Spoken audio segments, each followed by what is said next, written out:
In this video, I will explain you what is the equivalent resistance when they are connected in series and in parallel. So series connections are nothing but one after another it is connected, and it is connected to one potential source or battery. Now this is the parallel connection. Now first compare these two and learn. In series connection, let's say charges are coming from the battery.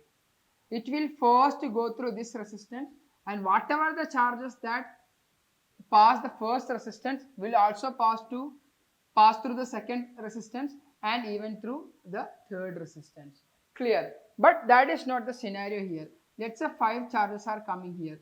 Certain will go through this, certain other will go through this. So here we know that what is the charges passing through a resistance or through a cross section in 1 second, that is current. So here in this case, whatever the current that is passing through R1, that will also pass through R2, that will also pass through R3.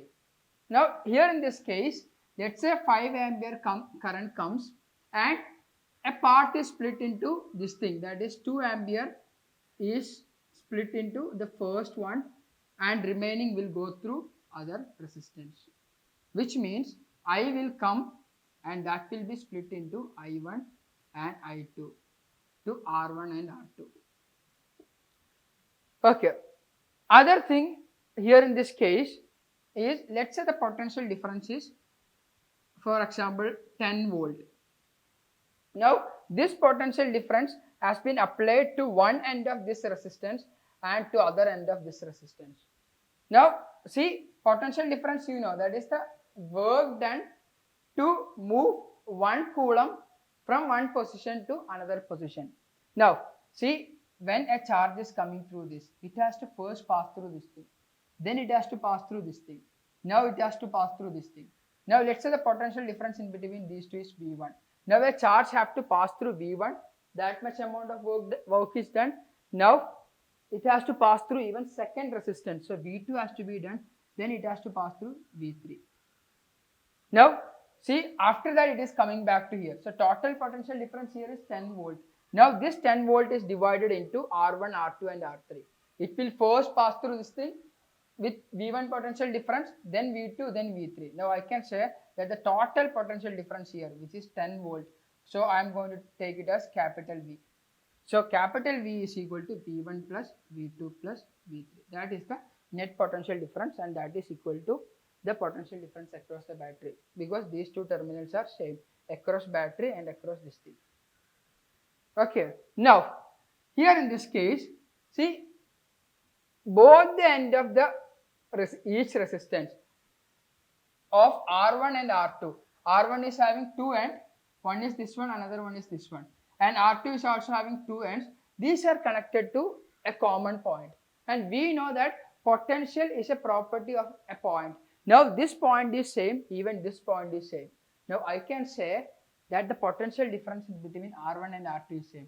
Why? They are connected to the same potential difference, or to the same point. So as it is the same point, first point is same and second point is same, so potential difference in between these two for R1 and these two for R2, it is the same. So I can say that V1 here and V2 here is same.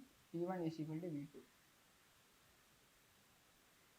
So I am going to bring one more resistance, that is, okay, just 2 is enough.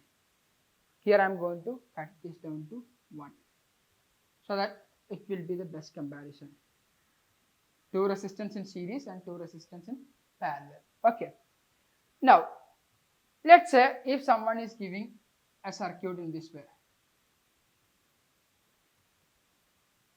this is in series or parallel. I know you will say that this is parallel, but we can't say whether a circuit is in parallel or in series without analyzing the points where the terminals are connected.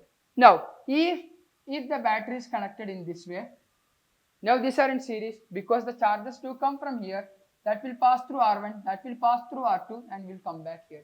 So it's the same current passing through this thing, so it's in series, right?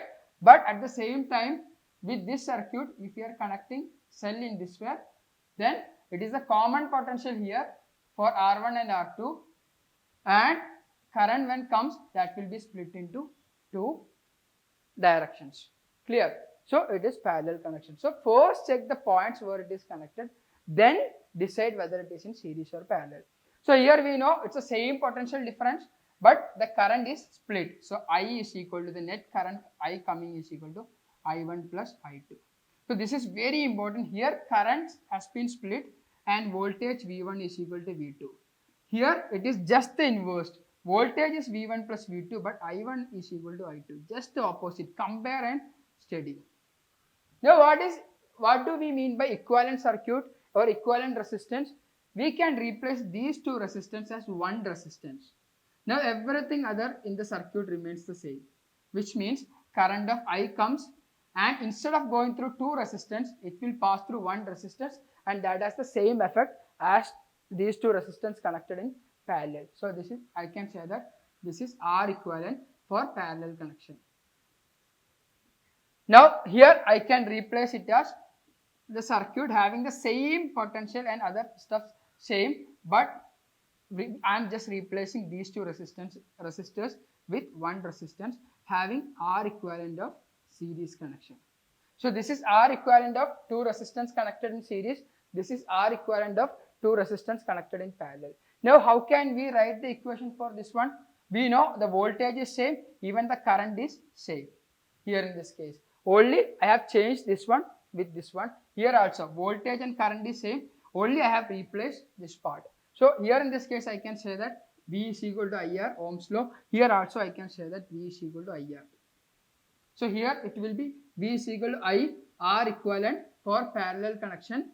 Now here in this case R equivalent for series connection. That is the only difference, because it's the Ohm's law I am going to apply.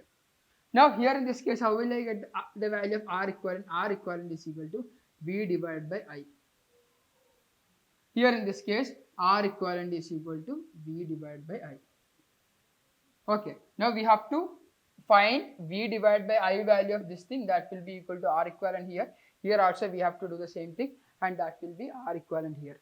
Now I am going to use this equation, V is equal to V1 plus V2. Here I am going to use this equation. So here I am going to use the equation for current, and here I am going to use the equation for voltage. Compare and study. Now V is equal to, what is this V? I can write from here. V is equal to, on the LHS, write the values of equivalent circuit. On the LHS of the equation, even in capacitor we have done the same. So on the LHS, V is equal to V1 plus V2. So this one is LHS, right? So we can replace V as V is equal to I into R equivalent. It's not mandatory to keep in LHS, but make a standard and learn in this way, so that it can be applied even for your resistances, your spring, your capacitors for different combinations. So on LHS I have done this thing. On RHS, what is V1? We know that is V1 is equal to I1 into R1. But I1 and I2 is same. So I am going to write it as I into R1. What is V2? V2 is equal to I into R2. Clear? Now I am going to replace V1 as I into R1 plus I into R2. So I can take I in common, I into R1 plus R2. So I can be cancelled. R equivalent is equal to R1 plus R2. See? Very easy equation. Right. Similarly, here I am going to take the equation for I is equal to I1 plus I2. So on the LHS, write the values of equivalent circuit. What is I? I is equal to V divided by R equivalent. On RHS, I am going to write the values from here. What is that? I1. So I1 is nothing but, we know V1 is equal to I1 into R1, and here V2 is equal to I2 into R2, but we know V1 is equal to V2, so I can simply write it as V and V. So here I1 is equal to V divided by R1, I2 is equal to V divided by R2. Take V in common. V into 1 by R1 plus 1 by R2 is equal to V divided by R equivalent. V will cancel.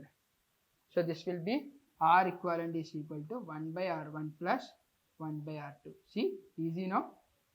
So you can find the LCM. R2 goes here, R1 goes here. So 1 by R equivalent is equal to R2 into R1 divided by R1 R2.